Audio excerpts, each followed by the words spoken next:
வணக்கம். பொதிகையின் செய்திகளுக்காக ஜோதி லட்சுமி. தலைப்புச் செய்திகள்.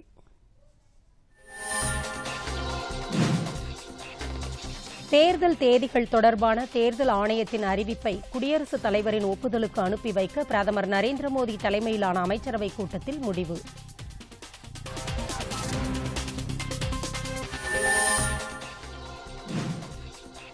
நாட்டின் கல்வித் தரத்தை உலகத் தரத்தில் மாற்றுவதற்கு பாடத்திட்டங்களில் தேவையான மாற்றங்கள் கொண்டுவர வேண்டும்.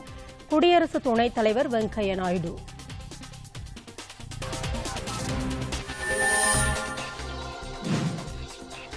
வரும் மக்களவைத் தேர்தலில் பொதுமக்கள் பெரிய அளவில் வாக்களிப்பதை ஊக்குவிக்க முக்கிய பிரமுகர்கள் விழிப்புணர்வு பிரச்சாரங்களில் ஈடுபட வேண்டும். பிரதமர் நரேந்திர மோடி.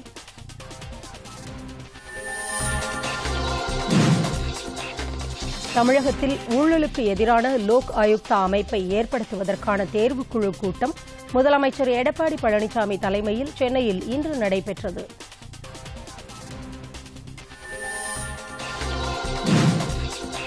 தமிழகத்தில் அஇஅதிமுக கூட்டணியில் தமிழ் மாநில காங்கிரஸ் கட்சிக்கு ஒரு தொகுதி ஒதுக்கீடு.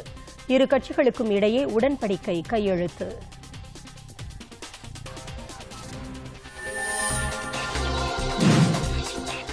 தில்லியில் நடைபெறும் 5வது மற்றும் இறுதி ஒருநாள் சர்வதேச கிரிக்கெட் போட்டி இந்தியாவுக்கு 273 ரன் வெற்றி இலக்கை நிர்ணயித்துள்ளது ஆஸ்திரேலியா. விரிவான செய்திகள். தேர்தல் தேதிகள் தொடர்பான தேர்தல் ஆணையத்தின் அறிவிப்பை குடியரசுத் தலைவருக்கு அனுப்பி வைக்க மத்திய அமைச்சரவைக் கூட்டத்தில் முடிவு செய்யப்பட்டது. பிரதமர் நரேந்திர மோடி தலைமையில் அமைச்சரவைக் கூட்டம் தில்லியில் இன்று நடைபெற்றது. இதில் மக்களவைக்கு 7 கட்டங்களாக தேர்தலை நடத்துவது தொடர்பாக தேர்தல் ஆணையம் வெளியிட்ட அறிவிப்புக்கு முறைப்படி குடியரசுத் தலைவரின் ஒப்புதல் பெறுவதற்கு பரிந்துரை செய்ய முடிவு செய்யப்பட்டது.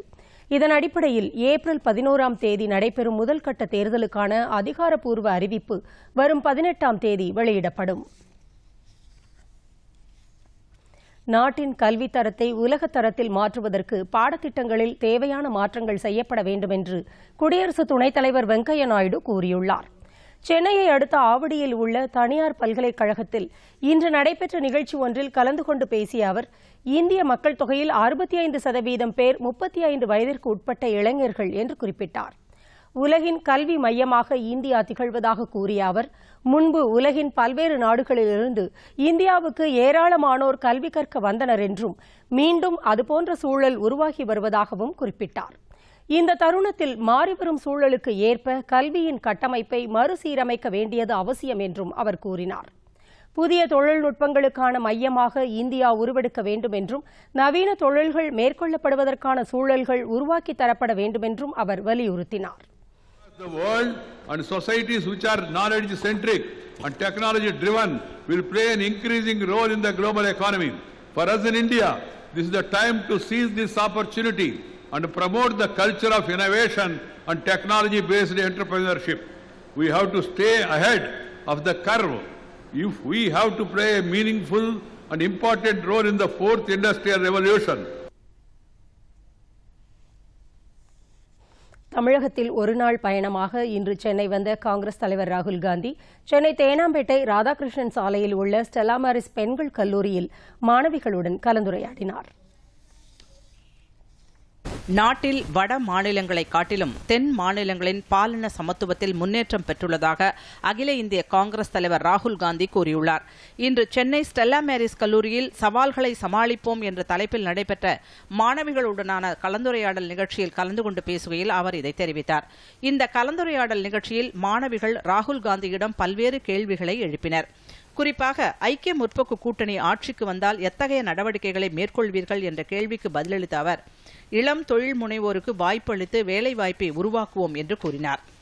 இந்தியாவில் தற்போது ஒரு நாளைக்கு 300 வேலை வாய்ப்புகளை உருவாக்கப்படுவதாகவும் அதனை அதிகரிப்பதே தங்களது நோக்கம் என்றும் கூறினார். இன்றைய காலத்தில் நாடாளுமன்றம் மற்றும் சட்டமன்றங்களில் பெண்களுக்கு போதிய முக்கியத்துவம் அளிக்கப்படவில்லை என்று கூறிய அவர், இதனை களையும் நடவடிக்கையை தாம் மேற்கொள்ளப் போவதாக தெரிவித்தார். மேலும் அகில இந்திய அளவில் அரசு வேலை வாய்ப்புகளில் பெண்களுக்கு 33% இடஒதுக்கீடு வழங்கப்படும் என்றும் அவர் குறிப்பிட்டார்.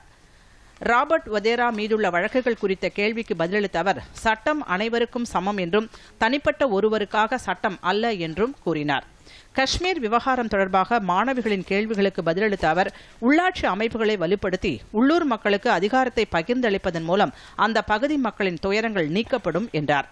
அன்னை சோனியா காந்தி தமக்கு மனிதாபிமானத்தையும் அன்பையும் ஊட்டி வளர்த்திருப்பதாக கூறிய ராகுல் காந்தி, தாம் மக்களை அதிகாரம் பெற்றவர்களாகவும் மகிழ்ச்சி உள்ளவர்களாகவும் மாற்ற பாடுபடுவதாகவும் கூறினார். ஜிஎஸ்டி வரி சிக்கலான முறையில் அமல்படுத்தப்பட்டுள்ளதாகவும் ஜிஎஸ்டியில் சீர்திருத்தம் செய்வதன் மூலம் பொருளாதாரத்தை முன்னேற்ற பாதையில் கொண்டு செல்ல முடியும் என்றும் அவர் தெரிவித்தார். I don't believe that the solution to India's education problems is blatant privatization.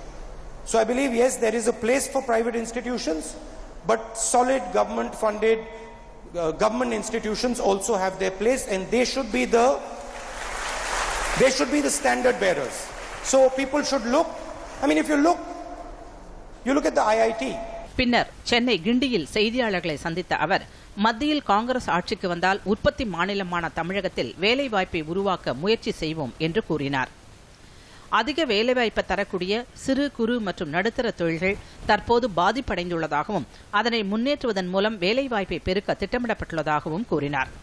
நாட்டில் பயங்கரவாதத்தை விட வேலையின்மையே பெரிய பிரச்சனையாக விளங்குவதாகவும் அதனை களையும் நோக்கில் காங்கிரசின் தேர்தல் அறிக்கை இடம்பெறும் என்றும் தெரிவித்தார். தமிழகத்தின் அடிப்படை பிரச்சினைகளான நீட் தேர்வு, காவிரி நதிநீர் பங்கீடு, மீனவர்கள் பிரச்சினை ஆகியவற்றை காங்கிரஸ் கட்சி கருத்தில் கொண்டிருப்பதாக அவர் தெரிவித்தார்.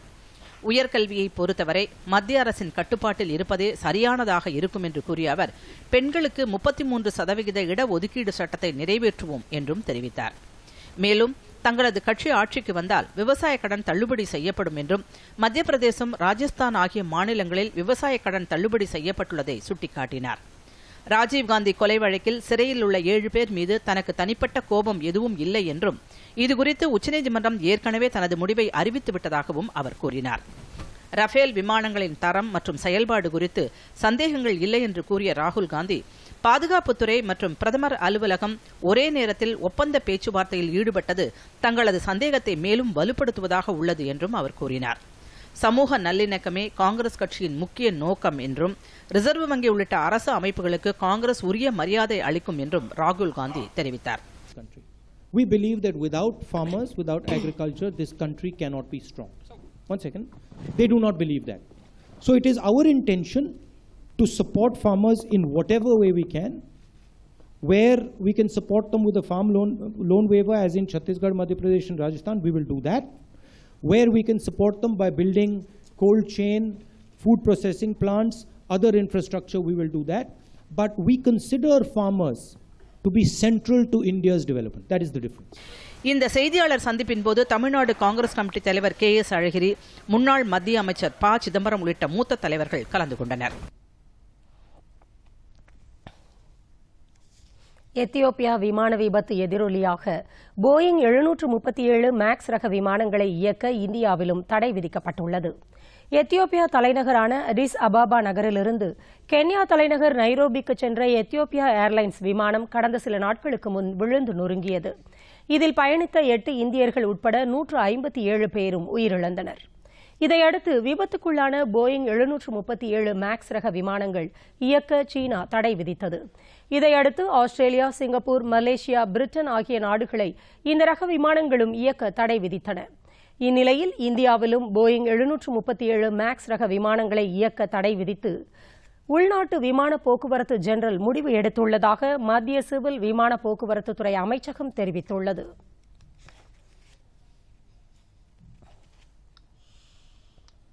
இதனிடையே இது தொடர்பாக சிவில் விமான போக்குவரத்துத்துறை உயர் அதிகாரிகள் பங்கேற்கும் கூட்டம் ஒன்றுக்கு அந்த அமைச்சகம் இன்று மாலை ஏற்பாடு செய்துள்ளது.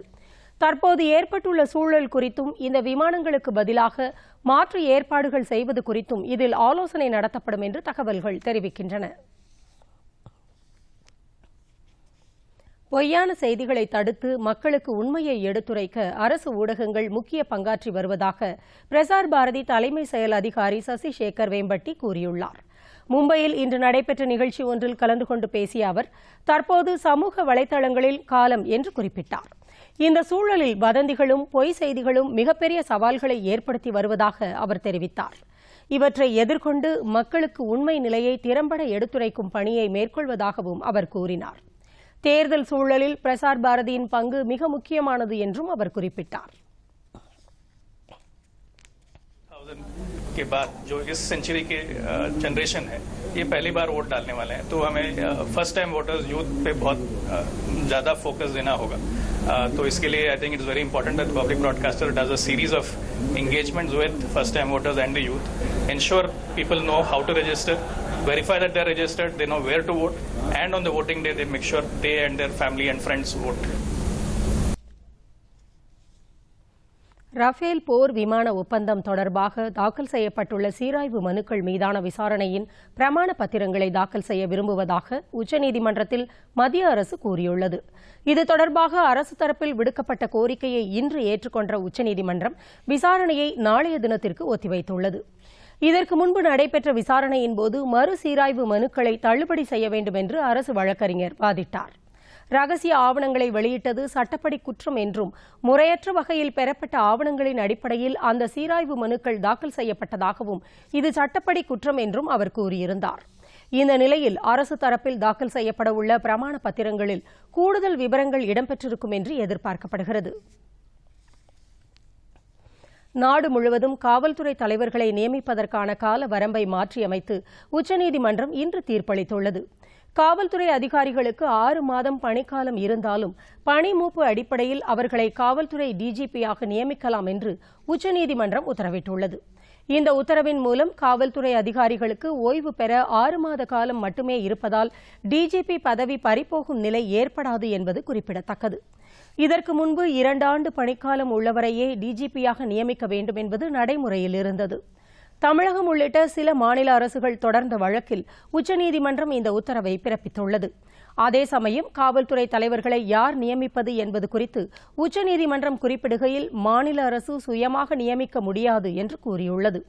மாநில அரசுகள் பரிந்துரைப்பதன் அடிப்படையில் மத்திய பணியாளர் தேர்வு வாரியமான UPSC மட்டுமே காவல்துறை தலைவர்களை நியமிக்க முடியும் என்று தெரிவித்துள்ளது. தமிழகத்தில் ஊழலுக்கு எதிரான லோக் ஆயுக்தா அமைப்பை ஏற்படுத்துவதற்கான தேர்வுக்குழு கூட்டம் முதலமைச்சர் எடப்பாடி பழனிசாமி தலைமையில் சென்னையில் இன்று நடைபெற்றது. தமிழக சட்டப்பேரவையில் லோக் ஆயுக்தா மசோதா கடந்த ஆண்டு ஜூலை மாதம் நிறைவேற்றப்பட்டது. இதில் நியமிக்கப்படும் உறுப்பினர்கள் தொடர்பான 2வது தேர்வுக்குழு கூட்டம் தலைமைச் செயலகத்தில் முதலமைச்சர் தலைமையில் நடைபெற்றது. இதில் சட்டப்பேரவைத் தலைவர் தனபால் பங்கேற்றார். ஏற்கனவே நடைபெற்ற 1வது தேர்வுக்குழு கூட்டத்தை எதிர்க்கட்சித் தலைவர் மு க ஸ்டாலின் புறக்கணித்த நிலையில் இன்றைய கூட்டத்திலும் அவர் பங்கேற்கவில்லை.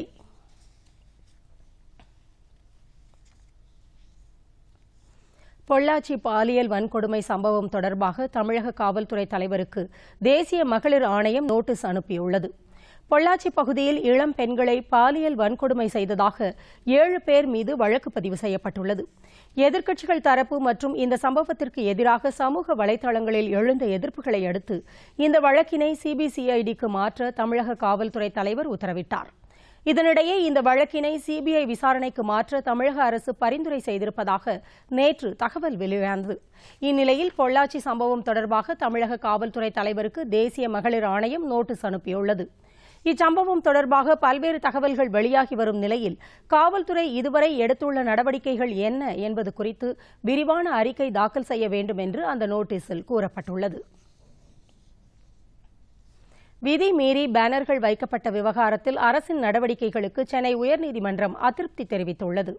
நீதிமன்ற உத்தரவை மீறி பேனர் வைத்ததாக அரசியல் கட்சியினர் மீது தொடரப்பட்ட நீதிமன்ற அவமதிப்பு வழக்கை விசாரித்த நீதிபதிகள் விதி மீறி வைக்கப்படும் பேனர்களை தடுக்க எடுக்கப்பட்ட நடவடிக்கைகள் திருப்திகரமாக இல்லை என்று தெரிவித்தனர். காஞ்சிபுரத்தில் குறிப்பிட்ட அரசியல் கட்சியினர் வைக்கும் பேனர்கள் மீது நடவடிக்கை எடுக்க முடியாதா எனவும் நீதிபதிகள் கேள்வி எழுப்பினர். விதி மீறி பேனர் வைத்த சம்பவத்தில் அதிமுகவினர் 2 பேர் மீது வழக்கு பதிவு செய்திருப்பதாக தமிழக அரசு தரப்பில் வாதிடப்பட்டது. இந்த வழக்கில் காஞ்சிபுரம் மாவட்ட ஆட்சியர் பொன்னையா, SP சந்தோஷ் மற்றும் நகராட்சி ஆணையர் ஆகியோர் இன்று விசாரணைக்கு நேரில் ஆஜராகியது குறிப்பிடத்தக்கது. இதையடுத்து விதி மீறி பேனர் வைக்கும் விவகாரத்தில் நீதிமன்ற உத்தரவு செயல்படுத்தப்பட்டதா என தமிழக தலைமைச் செயலாளர் 2 வாரத்தில் பதிலளிக்க உயர்நீதிமன்றம் உத்தரவிட்டது. தமிழகத்தில் நாளை 10ஆம் வகுப்பிற்கான பொதுத் தேர்வுகள் தொடங்குகின்றன. தமிழகம் மற்றும் புதுச்சேரியில் மொத்தம் 3,371 மையங்களில் 4,76,318 மாணவர்கள், 4,83,300 மாணவிகள் என 9,59,618 பேர் தேர்வு எழுதவுள்ளனர். சென்னையில் மட்டும் 567 மையங்களில் 50,678 பேர் தேர்வு எழுதவுள்ளனர். அவர்களுக்காக சென்னையில் 213 தேர்வு மையங்கள் அமைக்கப்பட்டுள்ளன. புதுச்சேரியைச் சேர்ந்த 302 பள்ளிகளில் படிக்கும் 16,597 மாணவ மாணவியர் 10ஆம் வகுப்பு தேர்வு எழுதுகின்றனர். இவர்களுக்காக புதுச்சேரியில் 48 தேர்வு மையங்கள் அமைக்கப்பட்டுள்ளன. 10ஆம் வகுப்பு தேர்வில் வேலூர், கடலூர், சேலம், கோவை, மதுரை, பாளையங்கோட்டை, திருச்சி மற்றும் சென்னை புழல் சிறையைச் சேர்ந்த 152 கைதிகளும் பங்கேற்கின்றனர். தமிழகம் முழுவதும் 49,000 ஆசிரியர்கள் தேர்வு கண்காணிப்பு பணியில் ஈடுபட உள்ளனர். 5,500 பேர் கொண்ட பறக்கும் படையினரும் கண்காணிப்பு பணியில் ஈடுபட உள்ளனர். இனி வருவது தேர்தல் செய்திகள்.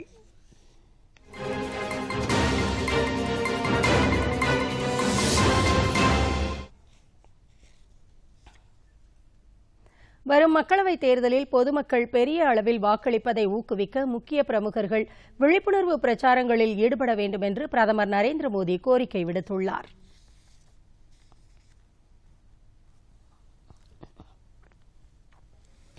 அனைத்து தரப்பினரும் உறுதி செய்ய வேண்டும் என்று பிரதமர் நரேந்திர மோடி வலியுறுத்தியுள்ளார்.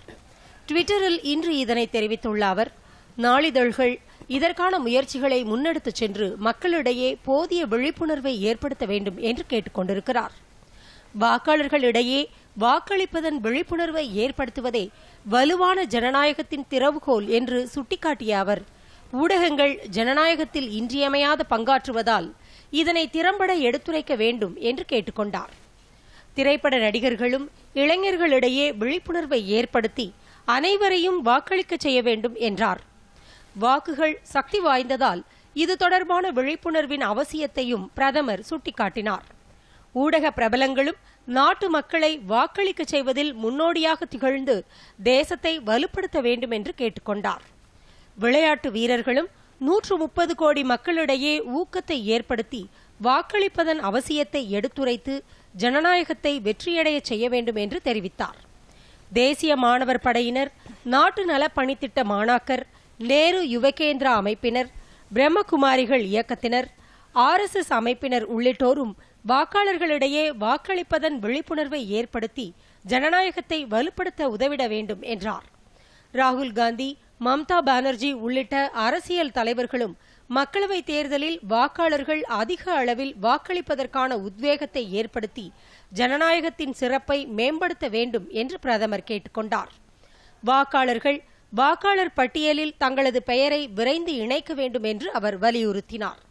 ஜனநாயகத்திற்கான 4 வேண்டுகோள்கள் என்ற தலைப்பிலான சமூக வலைதள பதிவில் இதனை தெரிவித்த அவர், இதற்காக மக்கள் ஆன்லைன் மூலம் விண்ணப்பிக்க அழைப்பு விடுத்தார். வாக்காளர்கள் வாக்காளர் பட்டியலை மீண்டும் ஒருமுறை பார்வையிட்டு தங்கள் பெயர் அதில் உள்ளதா என்பதை உறுதி செய்ய வேண்டும் என்றும் கூறினார். மக்கள் தங்களது குடும்ப உறுப்பினர்கள், நண்பர்களுடன் பணியாற்றுவோர் ஆகியோரிடம் வாக்களிக்க வலியுறுத்த வேண்டும் என்றார். 21வது நூற்றாண்டில் பிறந்தவர்கள் முதலாக வாக்களிக்கப் போவதால் 2019ஆம் ஆண்டு தேர்தல் சிறப்பு வாய்ந்தது என்று கூறிய அவர், இதுவரை பெயர் பதிவு செய்யாத இளையோர் பெயரை பதிவு செய்து ஜனநாயகத்தை செறிவூட்ட வேண்டும் என்றார். வாக்காளர் அடையாள அட்டையை பெற்று முதன்முறையாக வாக்களிப்பவர்களுக்கு அது ஒரு கொண்டாட்டத்தின் தருணமாக இருக்கும் என்றும் அவர் எடுத்துரைத்தார். ஒரு வாக்கு என்பது நாட்டின் வளர்ச்சிக்கான அர்ப்பணம் என்பதால் வாக்களித்து நாட்டின் கனவு மற்றும் விருப்பங்களோடு மக்கள் தங்களை இணைத்துக் கொள்ள அழைப்பு விடுத்துள்ளார்.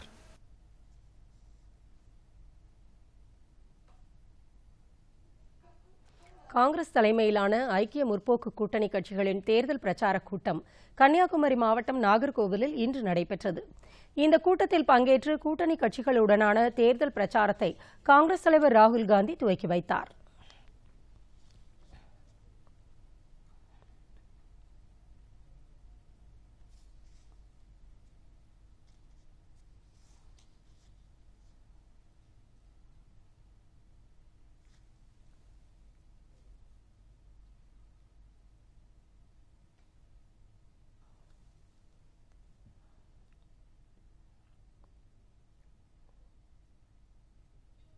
இந்த கூட்டத்தில் திமுக தலைவர் மு.க. ஸ்டாலின் உள்ளிட்ட கூட்டணி கட்சிகளின் தலைவர்கள் கலந்து கொண்டனர்.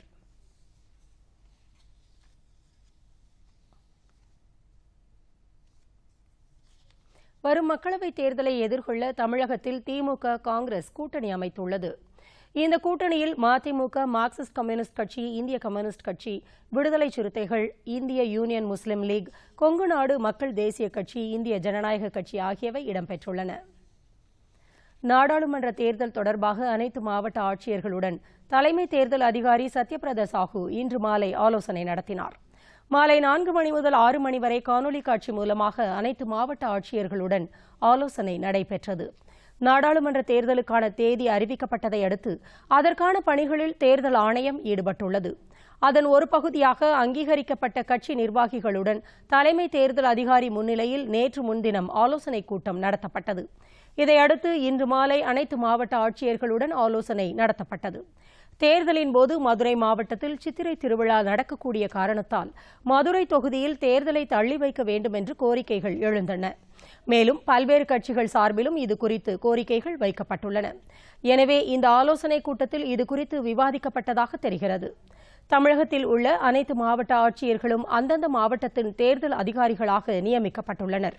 இந்நிலையில் இன்று நடைபெற்ற இந்த ஆலோசனைக் கூட்டத்தில் ஒவ்வொரு மாவட்டத்திலும் மேற்கொள்ள வேண்டிய பாதுகாப்பு ஏற்பாடுகள் குறித்து ஆலோசிக்கப்பட்டதாகவும் தகவல்கள் தெரிவிக்கின்றன.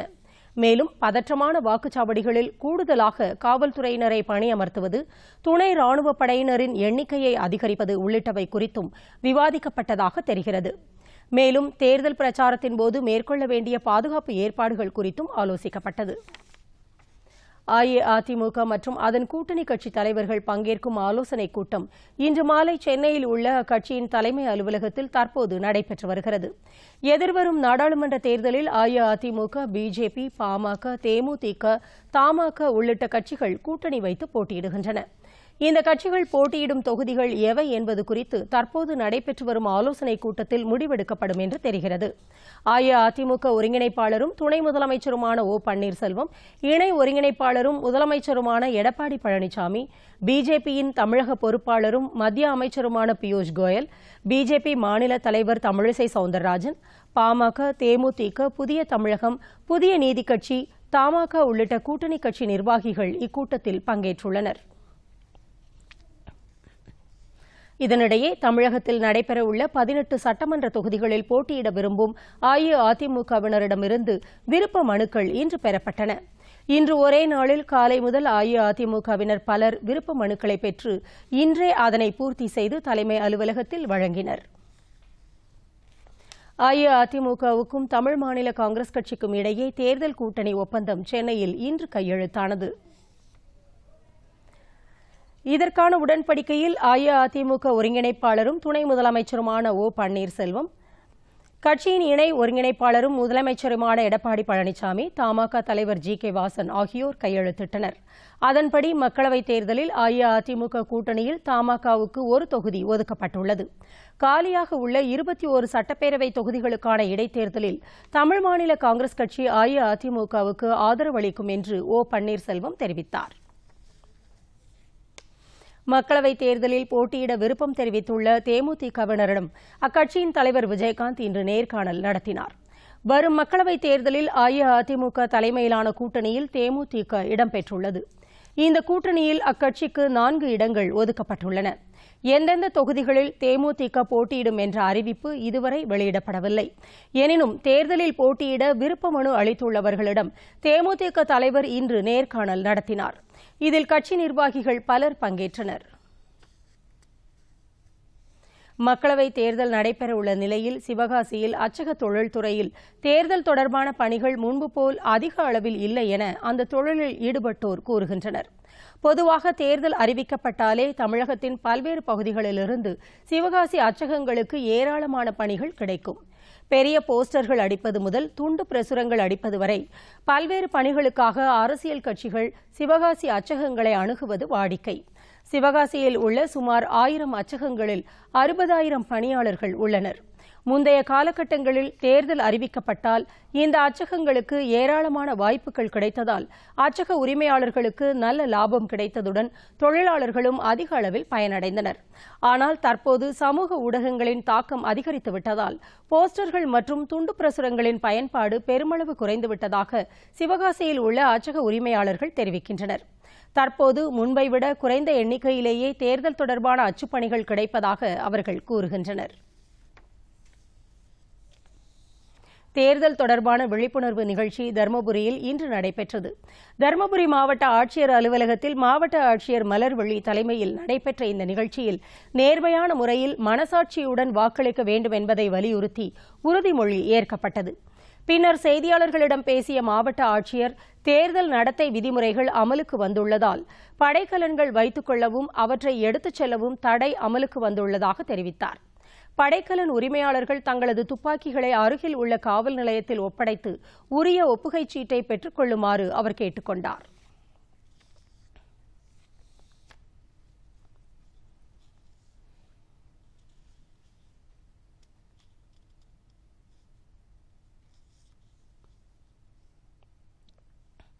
மக்களவைத் தேர்தலில் மாற்றுத்திறனாளிகள் தவறாமல் வாக்களிக்க வேண்டும் என்பதை வலியுறுத்தி சேலத்தில் இன்று விழிப்புணர்வு நிகழ்ச்சி நடைபெற்றது. மாவட்ட ஆட்சியரும் தேர்தல் அதிகாரியுமான ரோஹிணி தலைமையில் உறுதியேற்பு நிகழ்ச்சியும் நடைபெற்றது. மேலும் சிறப்பு பள்ளி மாணவ மாணவியர் கலந்து கொண்டு தேர்தல் விழிப்புணர்வு குறித்த கோலங்கள் மற்றும் ஓவியங்களை வரைந்தனர். பின்னர் செய்தியாளர்களிடம் பேசிய ஆட்சியர் ரோஹிணி மாற்றுத்திறனாளிகள் சிரமமின்றி வாக்களிக்க பல்வேறு சிறப்பு வசதிகள் செய்யப்படும் என்று தெரிவித்தார்.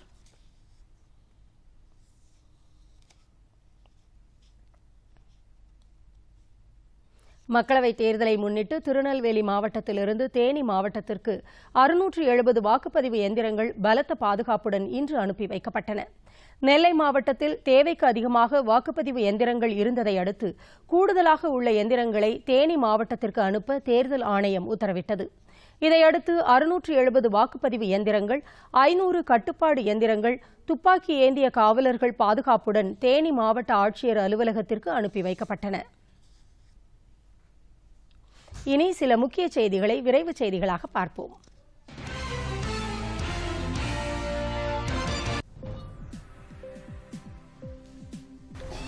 நீதித்துறையில் பெண் நீதிபதிகள் அதிக அளவில் பணியாற்றி வருவதாகவும் இது வளர்ச்சிக்கு சிறந்த எடுத்துக்காட்டு என்றும் சென்னை உயர்நீதிமன்ற தலைமை நீதிபதி விஜயா தஹில் ரமணி கூறியுள்ளார்.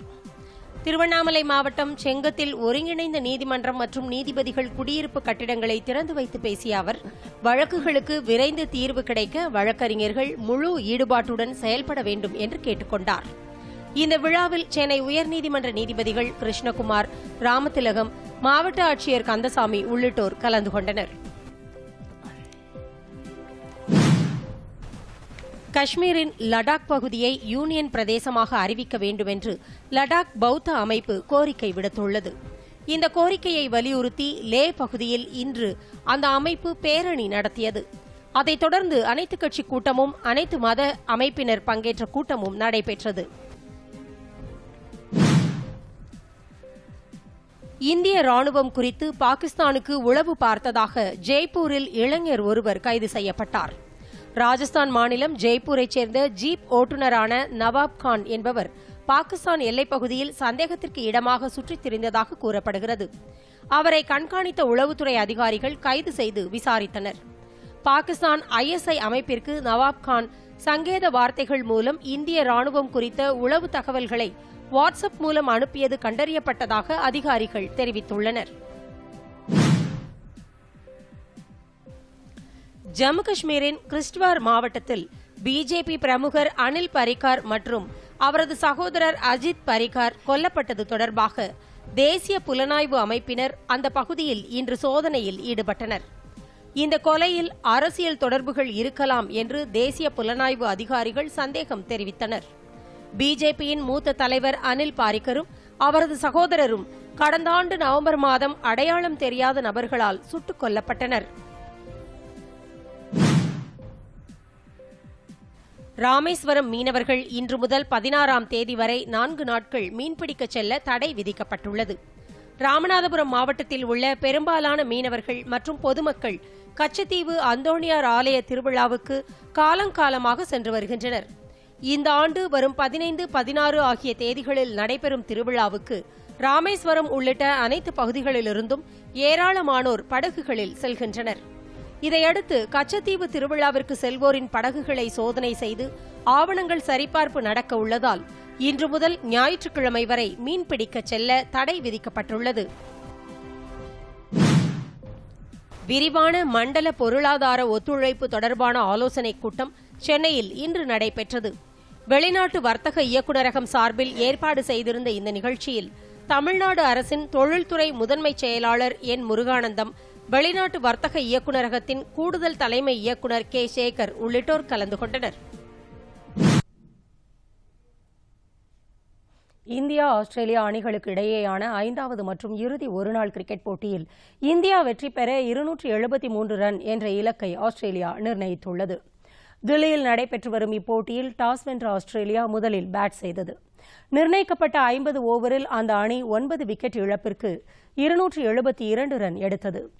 இந்திய அணி சார்பில் புவனேஸ்வர் குமார் 3 விக்கெட்டும், முகமது ஷமி மற்றும் ஜடேஜா தலா 2 விக்கெட்டுகளையும் வீழ்த்தினர்.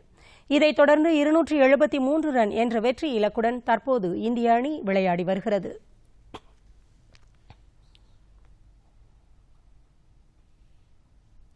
இத்துடன் இந்த செய்தி அறிக்கை நிறைவு பெறுகிறது. எமது அடுத்த செய்தி அறிக்கை இரவு 8 மணிக்கு. வணக்கம்.